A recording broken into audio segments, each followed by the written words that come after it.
अबे तू मरापेक्षा एखाद्याला मारून टाक ना. एखादा आमदार जरी कापला ना, आम्हीच सांगतो आत्महत्या करायची वेळच येणार नाही. पण हे जातो मरतोय. जाऊन बसलं जरी का नाही, आत्महत्या केल्यापेक्षा त्या आमदाराच्या घरासमोर पूर्ण कपडे काढून बसायचं, कपडेच ठेवायचे नाही. आणि सहाच्या घराच्या समोरून जाऊन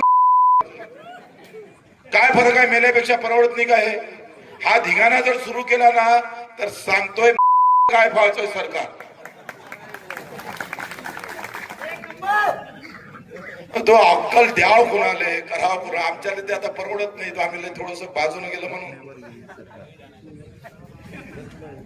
आम्ही मारण्यापेक्षा काही लढणं पसंत केलं पाहिजे का नाही केलं पाहिजे. आणि ते जर लढणं सुरू नाही केलं तर आमच्या लढण्यात काही अर्थ. पढ़ते रहिए fight against criminal daily newspaper.